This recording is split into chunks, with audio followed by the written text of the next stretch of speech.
Portland be the 18th team in Major League Soccer.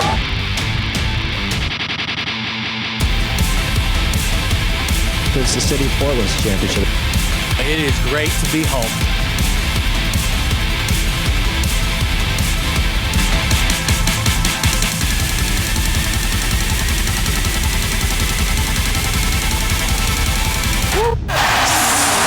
Sports Sunday with Orlando Sanchez, sponsored by 1-800-GOT-JUNK. Are you in a party mood? Seahawks country, let's ride. The Seahawks sit in first place after an impressive win on the road. Plus, Rip City celebrating a 3-0 start, fresh off one of the sweetest wins for Trailblazers fans, beating LA. And after a tough few weeks, the Portland Thorns are celebrating a big win. We'll hear from the hero, Crystal Dunn, as the Thorns clinch a spot in the championship. What is good, everyone? Welcome to Sports Sunday. Toga, toga, toga. Where's the toga, Art? Man, I'm not wearing a toga. No. This is awkward.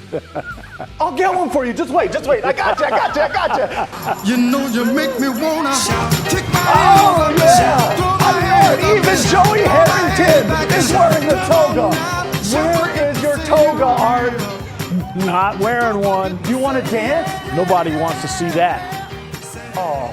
Okay, well, there was a party in Eugene, Art, the University of Oregon. In the national spotlight, fans lined up overnight and brought that energy as ESPN's College Game Day went on the air at 6 a.m. That was just the beginning, man. Showtime at Autzen Stadium, official attendance 59,962, fourth largest crowd ever, biggest since 2011. On the field, a top 10 matchup, the return of Chip Kelly and the undefeated UCLA Bruins. This game was downright offensive. Punters got most of the day off. The Ducks put up points on their first 6 drives.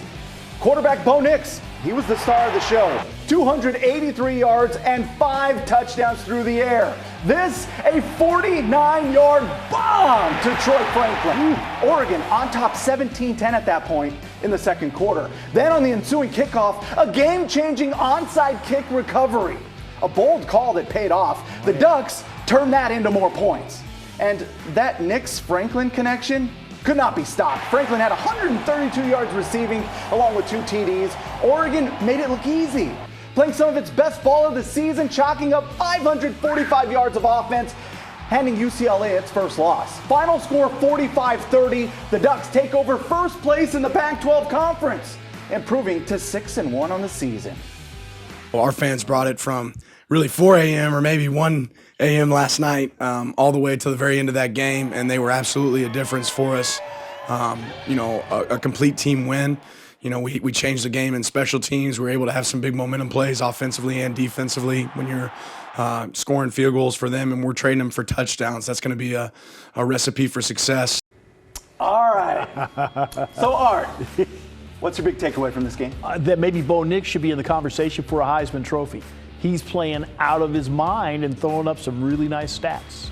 He said he's the real deal now. Oh, yeah. This guy's legit. Yeah. All the doubters, he's been proving wrong. So, That's Art, right. the Ducks now ranked 8th in the AP poll. Yeah. I got to know from you, man, is there a glimmer of hope that they could possibly make the college football playoff? Unfortunately, I do not see a path to the playoff. Oh. You got 3 SEC teams, 2 Big Ten teams, an ACC team all ahead of you, and I just don't see how they could get that done.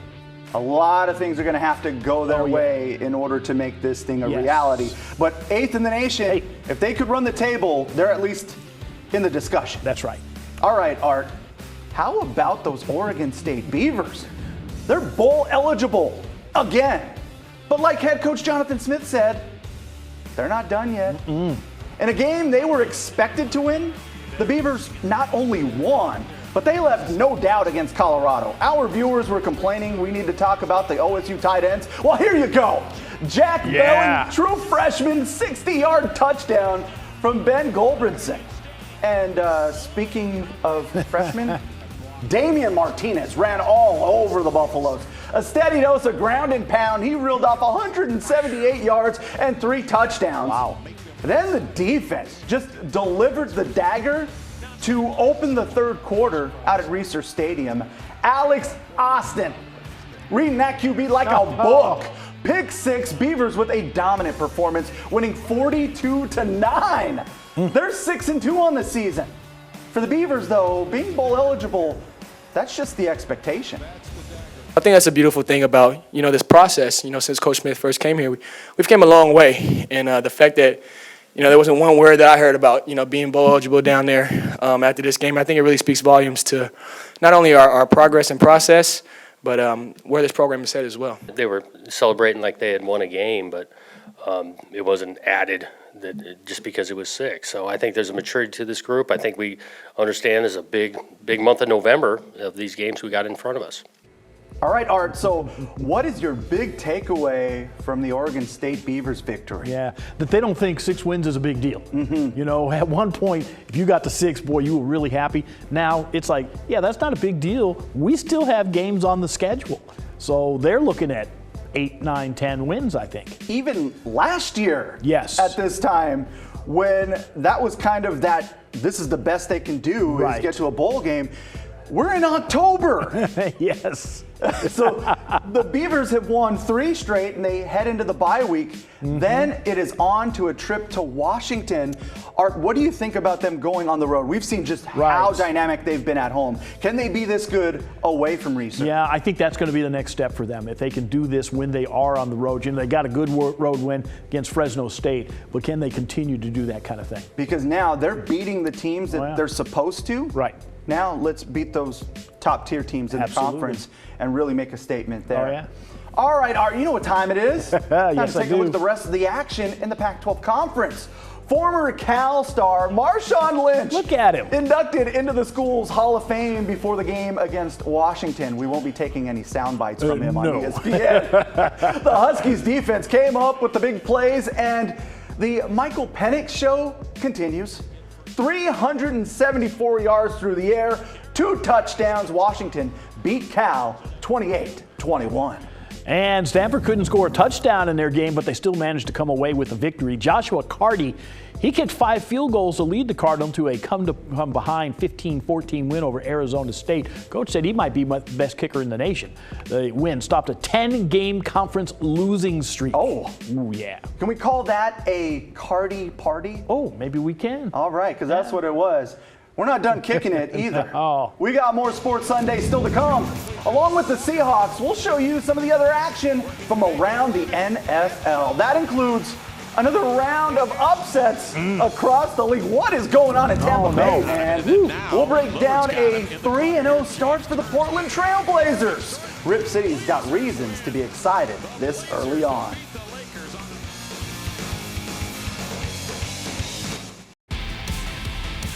And welcome back to Sports Sunday. The Portland Trailblazers are 3-0 to start the season after beating the Lakers today. First time they've won 3 in a row to start the season since 2011, the year before Damian Lillard got to town. And this was a nail-biter. Less than 30 seconds left. Blazers down 1. Nurk called for a foul. Blazers challenge the call. It's reversed. Portland keeps the ball. That set the stage for Damian Lillard.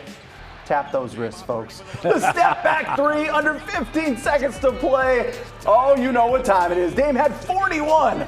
Blazers up 104-102. That is iconic. The Lakers, though, still had life. LeBron James, the answer, down the middle.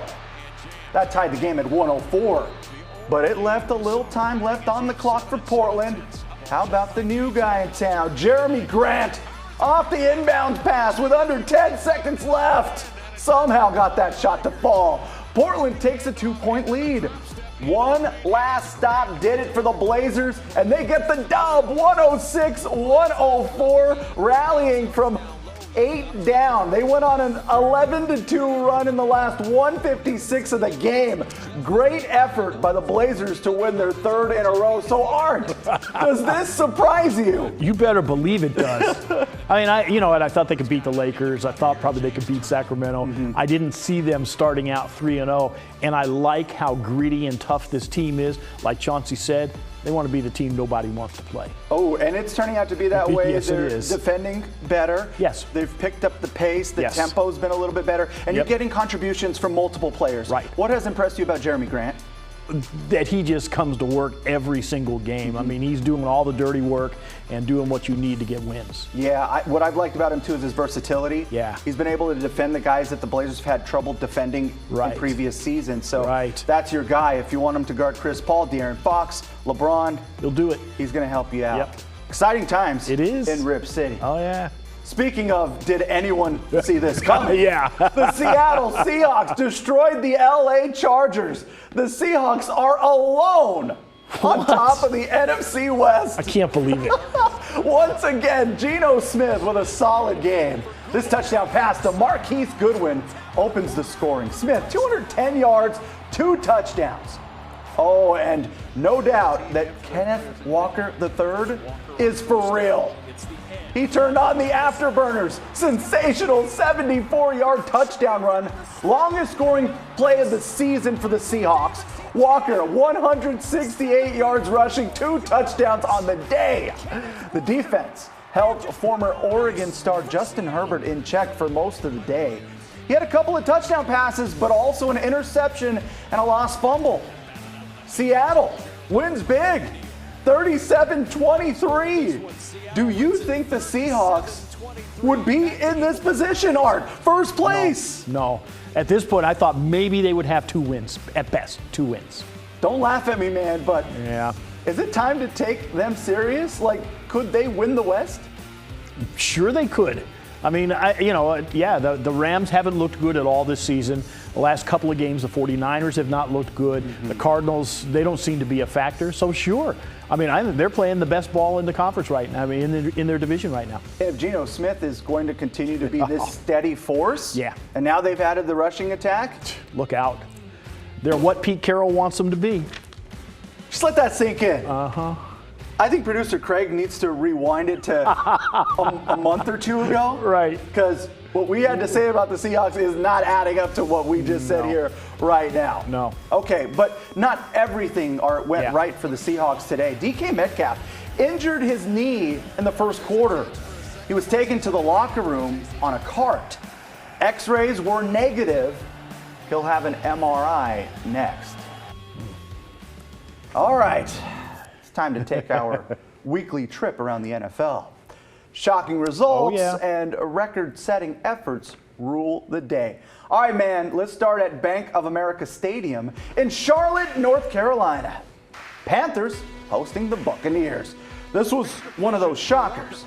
Panthers starter PJ Walker at quarterback, and he took it to the Bucs. Walker threw 2 touchdown passes on the way to a 21-3 thrashing of Tampa Bay. The Bucs now 3-4. Tom Brady hasn't been under 500 this far into the season in 2 decades. Ouch. Hey, let's move on to FedEx Field, the home of the Washington Commanders. Washington hosting Green Bay. Now, on paper, this should have been a win, an easy win for the Packers. Somebody forgot to tell Taylor Heineke, the backup quarterback, and the Commanders that. Taylor Heineke playing for the injured Carson Wentz through 2 touchdown passes. The Packers offense struggled really the entire game. Commanders win at 23-21. Green Bay drops its 3rd game in a row. We got to restore some chaos on this show, man. Oh, yeah. On to Paycor Stadium, Cincinnati for the Bengals, Falcons, the visitors, and this was no contest.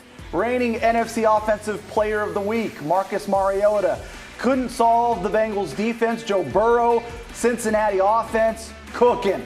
Burrow threw 481 yards, 3 touchdowns. Wow. First quarterback to have 5 games of 400 yards or more in his first 3 seasons. Best game of the season, 2nd best of his career. Bengals soar over the Falcons 35-17. And then it's on to San Francisco Bay Area and Levi's Stadium where the 49ers hosted the Chiefs. You sure you want to read this? I'm not happy. Christian McCaffrey, he was in uniform for the Niners.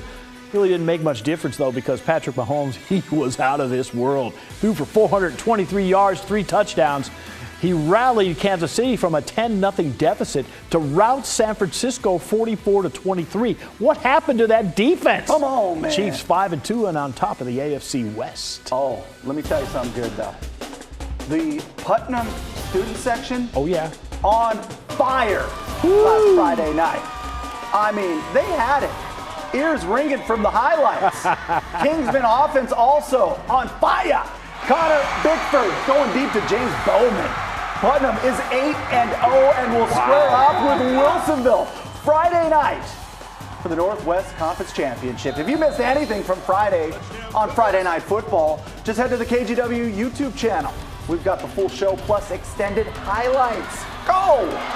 On to week number 9. Normally, this is the time when we invite you to choose your game of the week, but this is the final week of the regular season, and we've got so many games with playoff spots and league titles on the line. Producer Craig went ahead and called an audible. We're picking the game of the week, and we'll announce the winner on Wednesday night. This week is going to be awesome. You don't want to miss it. You know what to do. You always do. Thanks for rocking with us. We'll be right back.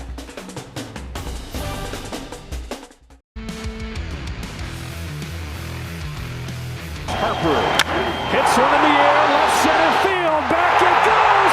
Harper, the swing of his life! Oh, you better believe it. Bryce Harper's 2-run blast in the bottom of the 8th inning propelled the Philadelphia Phillies to a 4-3 win over the Padres. Philadelphia going to the World Series now for the first time since 2009. Harper was the NLCS MVP, hit .400, had 2 homers, and drove in 5 runs in the series. In the wake of the U.S. Soccer Federation's investigation of alleged abuse of players in the league, the Portland Thorns still had a playoff game to play. And the supporters came out in full force. Official attendance, 22,035 at Providence Park, second largest playoff game in NWSL history. The Thorns hosting the San Diego Wave semifinals, down 1 until Rocky Rodriguez delivers the equalizer. Providence Park erupted. And talk about drama. Came down to the wire. Stoppage time. Crystal Dunn calls game. Top shelf finish. 5 months ago, she gave birth to her baby. Well, she put in the work, got back on the pitch, and Dunn puts the Thorns into the championship with a 2-1 victory. She said the fans made a difference. Without the fans, I mean, the game's just not as fun. And being able to deliver that moment today for them was just really special because it just made me feel like, we're all in this together. It's a tough year, but we have lived and survived to fight for another game. NWSL Championship is set. Portland Thorns take on Kansas City Current Saturday, October 29th, Audi Field in Washington, D.C. Game time, 5 p.m. Pacific. CBS has the match. We'll be right back. Thorns and Timbers Operation Pitch Invasion unveiled futsal courts at Cesar Chavez Elementary School. The school now has a pair of courts for their use. Players from both teams were on hand for Friday's dedication. That's the 6th set of these courts. You love to see it, right, Art? Sure do. Time to go. Good night, everyone. Thanks for rocking with us here on Sports Sunday.